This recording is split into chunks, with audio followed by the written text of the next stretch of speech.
Okay. Sir యాక్చువల్‌గా ఈ అక్రమ వలసదారులని కట్టడి చేయడము, ఇప్పుడు వాళ్ళు పంపించేస్తున్నారు. బట్ ఇలా ఎప్పుడూ అది జరిగే ప్రాసెసే. ఇప్పుడే ఎందుకు హైలైట్ అయింది అంటే కప్స్ వేసుకొని లేదంటే యుద్ధ విమానాల్లో తరిమేస్తున్నామని చెప్పి అండ్ ఎలక్షన్ ప్రామిస్ కాబట్టి దీనికి ఇంత హైప్ వచ్చిందని అనుకోవాలా? లేదంటే ఇప్పటి నుంచి ఇకపై చాలా సీరియస్‌గా ఉండబోతోంది ప్రతి స్టూడెంట్ కూడా ఫేక్ యూనివర్సిటీస్ పట్ల, వాళ్ళు అప్రోచ్ అవుతున్న కన్సల్టెన్సీస్ పట్ల ఎంత జాగ్రత్తగా ఉండాలంటారు? యాక్చువల్గా ఈ సబ్జెక్ట్ మనం లార్జర్ పర్స్పెక్టివ్లో చూసినప్పుడు ఈ అక్రమ వలసలు అమెరికాకే కాదు, బ్రిటన్కి ఉన్నాయి, యూరోప్లో, ఇటలీలో. నేను చెప్తాను ఒక ఎగ్జాంపుల్. నేను రోమ్ వెళ్ళాను. రోమ్ పక్కన వాటికన్ సిటీ, అంటే వాటికన్ సిటీ రోమ్ అందులో ఉంటుంది. వాటికన్ సిటీ కూడా మళ్ళీ సపరేట్ దేశం. సో అక్కడ పోప్ నుంచొని ఉంటాడు. పోప్ నుంచున్నాడు నేను వెళ్ళినప్పుడు. పోప్కి దగ్గరలో ఒక 500 అడుగుల దూరంలో ఒక బంగ్లాదేశ్ వాడు కనపడ్డాడు. ఇప్పుడు అన్నీ అమ్ముతున్నాడు, మన దగ్గర, మన చార్మినార్ దగ్గర అమ్మినట్టు అమ్ముతున్నాడు. ఆ పక్కనే ఒకడు బాబా ఉన్నాడు, అవతారం బాబా, మన హిందూ బాబా లాగా ఒకడు డ్రెస్ వేసుకొని ఉన్నాడు. కింద కమండలం పెట్టుకొని ఉన్నాడు. అంటే ఆ కమండలం మీదే ఇట్లా కింద ఏమీ లేదు. ఇది ట్రిక్. అది ఆ కమండలానికి యాక్చువల్గా కింద ఐరన్ రాడ్ ఉంటుంది, దాని మీదే దానికి కింద ఇది ఉంటుంది, ట్రిక్. కూర్చోవచ్చు దాని మీద సింపుల్గా. అది కనపడదు ఈ అంగి వేసుకున్నప్పుడు, కాషాయ. సో అక్కడ కూర్చొని నేను వెళ్ళి వాడిని అడిగాను, ఏమయ్యా నువ్వు ఎక్కడి నుంచి వచ్చావు అని హిందీలో అడిగాడు. అంటే వాళ్ళకి వస్తుంది ఉర్దూ, హిందీ, మనం మాట్లాడేది బ్రోకెన్ కాబట్టి. సో ఫైనల్గా చెప్పాడు, నేను బంగ్లాదేశ్ నుంచి వచ్చాను. బంగ్లాదేశ్ నుంచి వచ్చిన. సో అక్కడ చూస్తే ఇటలీలో కానీ ఫ్రాన్స్లో మొత్తం ఇల్లీగల్ ఇమిగ్రెంట్స్ ఎక్కువ. బంగ్లాదేశ్ అంటే అన్ని దేశాలు మనం వెళ్తే చాలా. ఇప్పుడు బ్రిటన్లో వెళ్ళాం, ఒక రెస్టారెంట్కి వెళ్ళాం, ఇండియన్ రెస్టారెంట్ అని రాసి ఉంటుంది. నడిపేదంతా పాకిస్తానీలు లేదా బంగ్లాదేశీలు. ఆ పేరుకి ఇండియన్ రెస్టారెంట్. చాలా యుఎస్లో కూడా, యూరోప్లో కూడా చాలా. సో వీళ్ళు ఇది అంటే ఎందుకు చెప్తున్నా అంటే, చాలా వీళ్ళు ఎలా వెళ్తారంటే సీలో వెళ్తారు. ఇక సిరియన్ రెఫ్యూజీ, సిరియాలో ఒక క్రైసిస్ అయింది. సిరియాలో ఐసిస్ వచ్చిన తర్వాత క్రైసిస్ వచ్చింది. ఈ రెఫ్యూజీస్ అందరూ బోట్స్లో, చిన్న చిన్న బోట్స్, ఆ బోట్స్ కూడా ఎలా ఉంటాయంటే ఎయిర్ ఎప్పుడైనా మునిగిపోవచ్చు, అలాంటి బోట్స్లో వాళ్ళు ప్రయాణం చేస్తుంటారు. ఇప్పుడు ఈ డంకీ రూట్లో కూడా బోట్ రూట్ కూడా ఉంది. సో అమెరికాకి హవానా నుంచి వెళ్ళే రూట్ ఉంది. సో ఈ బోట్ రూటులో వీళ్ళు వెళ్తుంటారు.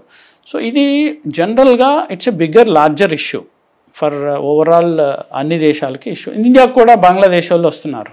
ఇండియాకు కూడా మనకి ఇండో బంగ్లాదేశ్ బోర్డర్లో బంగ్లాదేశ్ వాళ్ళు వస్తున్నారు. హైదరాబాద్లో కూడా రోహింగ్యా ముస్లిమ్స్ ఉన్నారని ఇదని గొడవలు అవుతూ ఉంటాయి. సో ఎప్పుడైనా గ్రీనర్ పాస్చర్స్, ప్రపంచంలో ఎక్కడైతే ఎక్కువ ఉపాధి దొరుకుతుందో, ఎక్కడైతే ఎక్కువ వేతనాలు దొరుకుతాయో, ఎక్కడైతే జీవన ప్రమాణాలు ఎక్కువ ఉన్నాయో అక్కడికి జనాలు వెళ్ళటం కామను. అది లీగల్గా మైగ్రేట్ అవుతుంటారు. ఒక విధంగా చెప్తే అమెరికా అనే దేశంలో జనాలే లేరు, రెడ్ ఇండియన్స్ తప్ప. మిగతా వీళ్ళందరూ ఇప్పుడున్న ప్రెసిడెంట్లు, పాత ప్రెసిడెంట్లు, జనాలు అందరూ అక్కడ వలస వచ్చిన వాళ్ళే. అమెరికానే పెద్ద వలస దేశం. It's a nation of immigrants.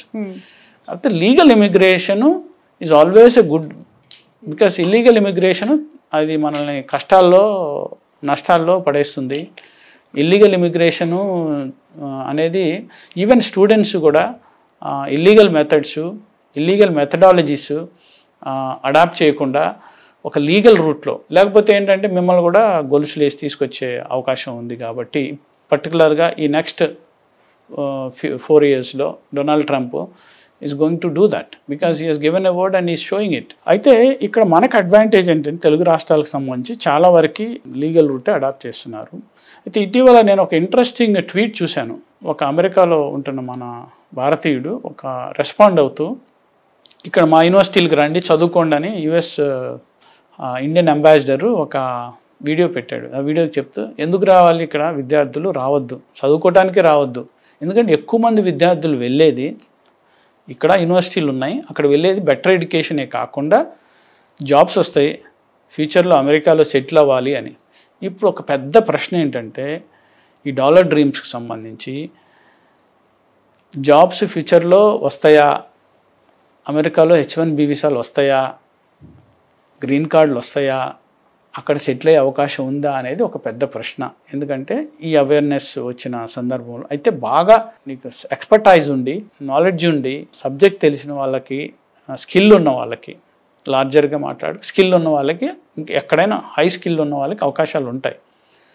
So but అట్లా కాకుండా స్కిల్ లేకుండా ఇంట్లో అప్పులు చేసి పొలాలు తాకట్టు పెట్టి ఇల్లీగల్గానో లీగల్గా వెళ్ళి కూడా చాలామంది స్టూడెంట్స్ సఫర్ అవుతున్నారు అక్కడ. ఇప్పుడు కూడా బయట పని చేయట్లా, ఎందుకంటే ఇంటి దగ్గర నుంచి డబ్బులు అడుగుతున్నారు, మీరు డబ్బులు పంపించండి అని. ఇంతకుముందు అంటే పని చేసి రెస్టారెంట్లో పని చేసి అది చేసేవాళ్ళు. మీరు మీ ఎక్స్పీరియన్స్లో వీటిపైన ఏమైనా ఇన్వెస్టిగేటివ్ మెథడ్స్లో వర్క్ చేయడం జరిగిందా? మీ ఎక్స్పీరియన్స్ ఏమైనా ఉన్నాయా?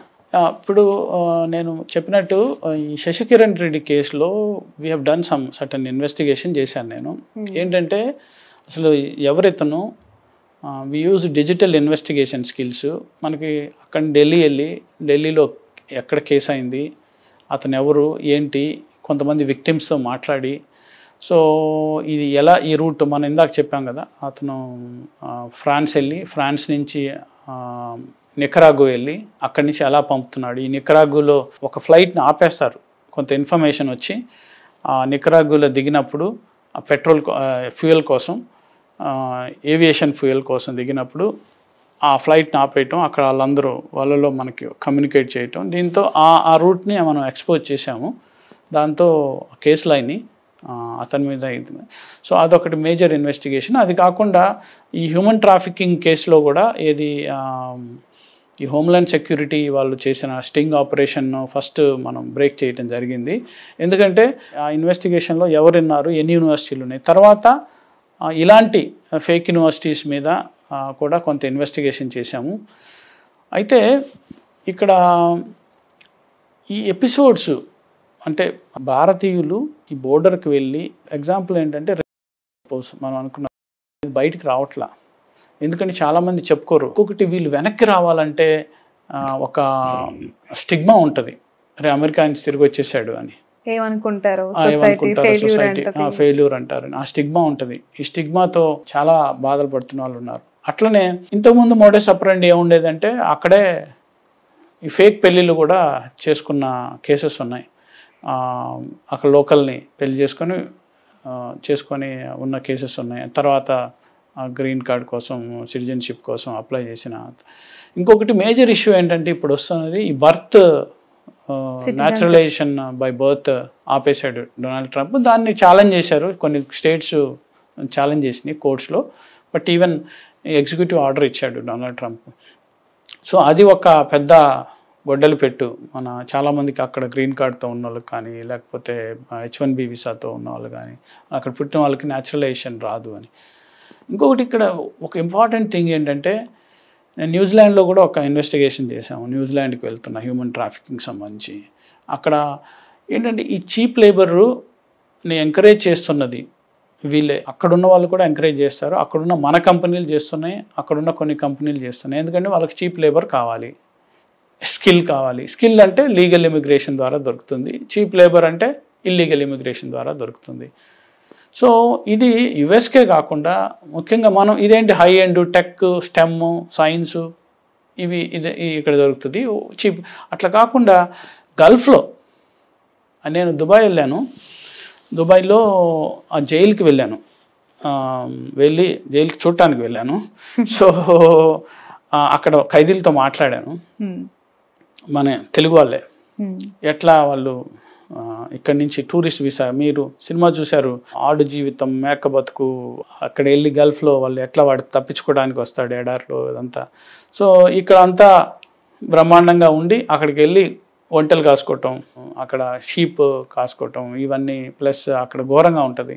సో డైరెక్ట్గా ఈ దుబాయ్ వెళ్ళి యుఏఈ, మనకు చాలామంది రైట్స్ యాక్టివిస్ట్ ఉన్నారు, ఇమిగ్రెంట్స్ ఇక్కడ, భీమ్రెడ్డి వీళ్ళందరూ, వాళ్ళతో కలిసి వెళ్ళాను నేను. వెళ్ళి అక్కడ వాళ్ళతో ఇన్వెస్టిగేషన్ చేసి దాని మీద సిరీస్ ఆఫ్ స్టోరీస్, మనకి కామారెడ్డి, నిజామాబాద్, ఇట్లా చాలామంది ఏజెంట్ నెట్వర్క్స్ ఉన్నారు. ఈ ఏజెంట్ నెట్వర్క్ సంబంధించి కూడా ఈ హ్యూమన్ స్మగ్లింగ్ మీద, హ్యూమన్ ట్రాఫికింగ్ మీద చాలా స్టోరీస్ రాయటం జరిగింది. ఎందుకంటే మన దగ్గర దుబాయ్ వెళ్తున్నాడు అంటే, ఇప్పుడు అమెరికాది ఒక లెవెల్ ఆఫ్ ఇది, దుబాయ్ లేకపోతే అదర్ గల్ఫ్ కంట్రీస్, ఇక్కడ అక్కడేది దిరామ్ సంపాదించుకొని ఎంతో రాదు, పెద్ద డిఫరెన్స్ ఏముండదు, 40,000 వస్తాయేమో, 50,000 వస్తాయేమో నెలకి. బట్ ఇది పని చేసేవాడు. కొన్నిసార్లు కొంతమందికి అది కూడా ఉండదు, టూరిస్ట్ వీసా మీద వెళ్తారు, వెళ్ళి అక్కడ ఇల్లీగల్గా ఉంటారు. సో దాంట్లో అక్కడ ఉమెన్ కూడా మనకు తూర్పుగోదావరి జిల్లా కడపలో కొన్ని ప్రాంతాలు నుంచి ఉమెన్ వెళ్తారు వర్కర్స్గా. వాళ్ళ మీద చాలా అట్రాసిటీస్ అవుతుంటాయి. వాళ్ళ పాస్పోర్ట్ లాగేసుకుంటాడు వాళ్ళ ఎంప్లాయరు. సో ఇదంతా ఇక్కడ ప్రొటెక్టర్ ఆఫ్ ఇమిగ్రెంట్స్ అని ఉంటుంది హైదరాబాద్లో. అంటే 10th క్లాస్ చదవని వాళ్ళు వెళ్తే వాళ్ళు అక్కడికి వెళ్ళి రిజిస్టర్ చేసుకుంటే వాళ్ళకి ప్రొటెక్షన్ దొరుకుతుంది. చాలామంది చేసుకోవాల్సింది ఏంటంటే వీళ్ళు పర్టికులర్గా ఇది they should register in protector of immigrants when you are emigrating. And never ఈ ఏజెంట్స్ కూడా ఆథరైజ్డ్ ఏజెంట్స్ ద్వారానే వెళ్ళాలి. ఇట్లా ఇక అమెరికాకు సంబంధించి స్టూడెంట్స్ మన వాళ్ళు ఎక్కువ వెళ్తుంటారు. అక్రెడిటెడ్ యూనివర్సిటీస్కే వెళ్ళాలి, ప్రాపర్ అక్రెడిటెడ్ యూనివర్సిటీ. మెయిన్ అక్కడే వచ్చింది సార్ ప్రాబ్లమ్. ఆన్లైన్లో చూసేస్తారు అండ్ ఇప్పుడు ఏది నిజం ఏది అబద్ధం తెలుసుకోలేని సిచ్యువేషన్. ఎందుకంటే నిన్నగాక మొన్న deemed university, one of the well known universities all over India, మీరు వినే ఉంటారు, కేఎల్ యూనివర్సిటీకి సంబంధించి. అందులో వచ్చిన ర్యాంకులు కూడా ఫేక్, పూర్తిగా వీళ్ళు నాక్ ర్యాంకింగ్స్నే మేనేజ్ చేసి కొనేశారు అని చెప్పి మన తెలుగు రాష్ట్రాల్లోనే ఈ వార్త చూసాం. సో తెలియని ఒక దేశానికి సంబంధించి ఆన్లైన్లో మనం యూనివర్సిటీని సెర్చ్ చేసుకుంటున్నప్పుడు మనం చూసేది ఒకటి, ఏజెంట్లు చెప్పేది ఒకటి, కన్సల్టేషన్స్ ఇచ్చే భరోసా ఇంకొకటి. పూర్తిగా ఏదో అద్దాల మేడలో వీళ్ళని పెట్టేసి ఫ్లైట్ ఎక్కిచ్చేస్తే మా పని అయిపోతుంది కదా అనుకునే సిచ్యువేషన్లో ప్రస్తుతం ఈ జర్నీస్ అన్ని కొనసాగుతున్నాయా? తెలిసిన వాళ్ళు అక్రెడిటెడ్ యూనివర్సిటీస్కి వెళ్తుంటారు మంచి కన్సల్టెన్సీ ద్వారా వెళ్తే. బట్ వెరిఫై చేసుకొని చేసుకోవచ్చు, అది ఆన్లైన్లో ఉంటుంది. బట్ అట్లా కాకుండా కేవలం అమెరికా వెళ్ళాలి అన్న ఒక డ్రీమ్తో ఏమీ వెరిఫై చేసుకోకుండా, తనకి వనరులు లేకుండా వెళ్ళి అక్కడ ఇరుక్కుపోయి చెత్త యూనివర్సిటీల్లో చేరి, చెత్త కాలేజెస్లో చేరి అక్కడ ఎడ్యుకేషన్ అవ్వకుండా బయట ఏ సబ్వేల్లోనో ఆ పని చేసేవాళ్ళు. అంటే మామూలుగా పార్ట్ టైమ్ అది వేరు, బట్ అసలు ఏమీ లేకుండా ఉండే పరిస్థితి, అది కూడా దొరకకుండా ఇప్పుడు ఇల్లీగల్ రూట్లో వెళ్తూ. సో ఓవరాల్గా ఏంటంటే ఇప్పుడు జరుగుతున్నాం. బికాజ్ మన టాపిక్ ఏంటి, అమెరికా డొనాల్డ్ ట్రంప్ చాలామందిని సంఖ్యలు వేసి యుద్ధ విమానాల్లో ఇండియాకు పంపిస్తున్నాడు. డంకీ రూట్ మనం ముఖ్యంగా మాట్లాడుకోవాలి. ఎందుకంటే ఇప్పుడు కెనడా రూటు ఎక్కువ మంది పోతున్నారు ఈ మధ్య రీసెంట్గా. బికాజ్ ఈ మెక్సికో రూట్లో ఎక్కువ విజిల్ ఉంటుంది. కొంచెం కెనడా రూట్ కూడా అంత తేలికేం కాదు. కెనడాకి వాళ్ళు వెళ్తారు మామూలు విజిట్ వీసా మీద. కెనడాలో కూడా బోర్డర్స్లో కూడా చాలామందిని పట్టుకుంటున్నారు. ఇప్పుడు మనం జగదీష్ పటేల్ కేసు తీసుకున్నప్పుడు ఆ మంచులో చనిపోవటం ఇలాంటివి అక్కడ ఇన్సిడెంట్స్ అవుతున్నాయి. ప్లస్ అక్కడ వాళ్ళని ఆ లోకల్ క్యాంప్స్లో పెడతారు. తర్వాత ఇంకొకటి కొన్ని కంట్రీస్ అయితే ఇప్పుడు యూకే లాంటివి ఇల్లీగల్ ఇమిగ్రెంట్స్ని రువాండా లాంటి ఆఫ్రికన్ దేశాలు పంపుతున్నారు. ఆఫ్రికన్ దేశాల్లో వాళ్ళ క్యాంప్ సెటప్ ఉంటుంది. అట్లనే ఇక్కడ కూడా ఇప్పుడు ఇండియా కంటే ఇండియా యాక్సెప్ట్ చేస్తుంది వెరిఫై చేసి. నరేంద్ర మోడీ కూడా prime minister is going to meet Donald Trump. But Jaishankar కూడా చెప్పింది ఏంటంటే ఒకవేళ మా దేశస్తులే అవుతే వాళ్ళు వెరిఫై చేసుకుంటే మేము యాక్సెప్ట్ చేస్తున్నాం. ఇండియా యాక్సెప్ట్ చేస్తుంది, గతంలో యాక్సెప్ట్ చేసింది, ఇప్పుడు కూడా యాక్సెప్ట్ చేస్తుంది. అయితే ఇక్కడ ఒక విచారించాల్సిన విషయం ఏంటంటే, ఒకటి అమెరికన్ ప్రభుత్వం మానవ హక్కుల్ని ప్రొటెక్ట్ చేయాల్సి ఉంటుంది, ఎంత ఇల్లీగల్ ఇమిగ్రెంట్ అయినా సంఖ్యలు వేసి. అట్లనే మనం కూడా తెలుసుకోవాల్సిన విషయం ఏంటంటే, తెలుగు రాష్ట్రాల వాళ్ళు కొంతమంది ఉన్నారు, ఐ థింక్ నెక్స్ట్లో వచ్చే అవకాశం ఉంది. సో తెలుసుకోవాల్సింది ఏంటంటే, ఈ డాలర్ డ్రీమ్స్ కోసం, ఈ డాలర్ చేస్ కోసం మన ఆత్మాభిమానాన్ని, మన ఉన్న ఊరిని, మన పరువుని పక్కన పెట్టి, because you are barred once you are an illegal immigrant 5 ఏళ్ల వరకు వెళ్ళటానికి లేదు, మళ్ళీ నువ్వు ఎంట్రీకి అవకాశం లేదు. సో ఇట్లా కొన్నిసార్లు if you are doing it repeatedly you will face criminal cases. So ఇవన్నీ బదులు ఇక్కడే ఈ దేశంలో ఇప్పుడు ఆ ₹1 కోటి ఏదో ఇండియాలో పెడితే, ఒక ఉద్యోగం ఒక వ్యాపారం చేస్తే ఎంత మంచిగా ఉంటుంది. సో ఆ ₹1 కోటి, ఆ 70 లక్షలు, 50 లక్షలు, వాట్ స్పెండింగ్ 40 నుంచి ₹1 కోటి మధ్య నడుస్తుంది. ఆ డబ్బు ఇండియాలోనే ఇన్వెస్ట్ చేసుకొని చేసుకోవచ్చు. స్టడీ అంటే ఈ లేని వాళ్ళు, ఏది ఇంగ్లీష్ ప్రొఫిషియన్సీ, స్కిల్స్, డిగ్రీస్ లేని వాళ్ళు. సో డిగ్రీ ఉండి, ప్రాపర్ స్కిల్ ఉండి, ప్రాపర్గా వెళ్తే బాగానే ఉంటుంది. ఇంకొకటి నెక్స్ట్ డెకేడ్ ఇండియాది next decade. So India is going to have better things, better employment, better economic growth. ఒక మంచి జర్నలిస్టులు కొంతమంది ఇండిపెండెంట్ జర్నలిస్టులు ఈ రూట్ని వాళ్ళు వెళ్ళారు, వాళ్ళతో పాటు వెళ్ళి they have done excellent expose చేశారు. సో అవన్నీ చూస్తే తెలుస్తుంది ఈ బాధలు ఏంటో. అక్కడికి వెళ్ళి మనం ఈ విషసర్పాల బారిన పడకుండా, లేకపోతే వేరే వాళ్ళ రాబర్స్ లేకపోతే అవకాశాలు కాకుండా better go in a legal way and depend on the only authorised agency. ఇండియాలో కూడా అన్ని ఓవర్సీస్ ఏజెన్సీస్ రిజిస్టర్ చేసుకోవాలి. So go for the registered agencies. Final question, ఇప్పుడు తిరిగి వచ్చేస్తున్న ట్రంప్ వెనక్కి పంపిస్తున్న ఈ స్టూడెంట్స్ ఎవరైతే ఉన్నారో వాళ్ళు ఎంతకాలం తిరిగి మళ్ళీ అప్రోచ్ అవ్వడానికి వీలు లేదు? అంటే వాళ్ళ నెక్స్ట్ ఒకవేళ వెళ్ళాలనుకున్నా కూడా ప్రాసెస్ ఎలా ఉంటుంది? And second question in that, చాలామంది ఇల్లీగల్ ఇమిగ్రెంట్స్కి ఒక కేర్ ఆఫ్ స్టేట్గా పంజాబ్ ఉంది సార్. అసలు చాలామంది నోటి నుంచి పంజాబ్ మాట వినిపిస్తుంటే షాకింగ్ అనిపిస్తుంది. ఎందుకు గవర్నమెంట్ ఒక ఫోకస్ దానిపైన పెట్టకపోవడం, వెళ్తున్న వాళ్ళని అరికట్టడానికి తీసుకోవట్లేదు ఏం చర్యలు? అంటే నేను ఇందాక చెప్పినట్టు పంజాబ్లో అన్ఎంప్లాయ్మెంట్ రేటు, ఫార్మర్ క్రైసిస్ ఉంది, అట్లా క్రైసిస్ కూడా ఉంది. సో ఆ క్రైసిస్ వల్ల ప్లస్ అక్కడ ఎక్కువ సోషల్ ప్రెషర్ వల్ల అందరూ వెళ్ళాలన్నది. నేను ఒక ఎగ్జాంపుల్, పంజాబ్ గుజరాత్ రెండు. న్యూయార్క్ సిటీలో ఉన్నాను నేను ఒకసారి. ఎంపైర్ ఎస్టేట్ బిల్డింగ్ దగ్గర ఒక ఫైరింగ్ అయింది, ఒకడు కాల్ చేసాడు ఒకడిని. అప్పుడు నేను అక్కడ ఉన్నాను. నేను అమెరికా వెళ్ళాను. యుఎస్ డిపార్ట్మెంట్ ఆఫ్ స్టేట్ ఏదైతే వీసాలు ఇస్తుందో వాళ్ళు నన్ను ఇన్వైట్ చేసినప్పుడు నేను వెళ్ళాను. వెళ్ళినప్పుడు అక్కడ చూస్తే ఆ పక్కన ఎంపైర్ ఎస్టేట్ అక్కడ ఫైరింగ్ అయ్యి అందరు అన్ని షాపులన్నీ కట్టేశారు అక్కడ చుట్టుపక్కల. ఒకడు మాత్రం తెరిచి కూర్చున్నాడు. ఎవడని చూస్తే వాడు గుజరాత్ వాడు, చిన్న డబ్బా అంటే రోడ్డు మీద, అది పాన్ షాప్ టైప్లో ఉంది. సో అంటే ఎట్లయినా వెళ్ళాలి అక్కడ, మంచి అన్నది అక్కడ ఉంది. గవర్నమెంట్ ఏంటంటే గవర్నమెంట్స్ ప్రొయాక్టివ్గా, ఎన్ఆర్ఐ సెల్స్ ప్రొయాక్టివ్గా లేవు చాలా చోట్ల. వాళ్ళు అవేర్నెస్ క్యాంప్స్ కండక్ట్ చేయట్లేదు. ఈ ప్రొటెక్టర్ ఆఫ్ ఇమిగ్రెంట్స్ ఎఫిషియెంట్గా అంటే వాళ్ళకి సంబంధించి మామూలుగా గవర్నమెంట్ ఎన్ఆర్ఐ సెల్ కానీ అవేర్నెస్ కానీ ఎక్కువ క్రియేట్ చేసి అక్కడ లోకల్ ఏజెంట్స్ మీద క్రాక్ డౌన్ కొన్నిసార్లు చేశారు. ఎప్పుడు ఆ జగదీష్ పటేల్ చనిపోయినప్పుడు అక్కడ కొంత క్రాక్ డౌన్ చేశారు గుజరాత్లో. ఈ లోకల్ ఏజెంట్ ట్రాఫికింగ్ నెట్వర్క్ మీద క్రాక్ డౌన్ చేయాలి, ప్లస్ అవేర్నెస్ క్యాంప్స్ కండక్ట్ చేయాలి. అది గవర్నమెంట్ చేయట్లా, local governments have to do that. Otherwise ఏమవుతుందంటే ఇలాంటి ప్రాబ్లమ్స్లో ఇరుక్కునే అవకాశం ఉంది. మామూలుగా లీగల్గా 5 yearsకి మళ్ళీ వీళ్ళు అప్లై చేసుకోవచ్చు. But it varies from country to country and case to case, because it depends అతని మీద క్రిమినల్ కేసు ఉందా, ఎలా ఉంది. ఎందుకంటే వీసా రావటం అంత తేలిక కాదు ఒకసారి రిజెక్ట్ అయిన తర్వాత. మామూలుగానే అన్నీ ఉంటేనే, ఎందుకంటే వాడు ఏం చూస్తాడు, ఒక అమెరికా వాడు వీసా ఇవ్వాలన్నా, ఏదన్నా యూరోప్ వాడు వీసా ఇవ్వాలన్నా ఏం చూస్తాడు? 3-4 అంశాలు చూస్తాడు. ఒకటి, ఇతను పొటెన్షియల్ సెక్యూరిటీ రిస్కా మాకు, అంటే ఇతను టెర్రరిస్టా, అయితే ఏదైనా సంబంధాలు ఉన్నాయా, ఇక్కడ వచ్చి ఏదైనా చేస్తాడా అని ఒకటి చూస్తాడు మెయిన్.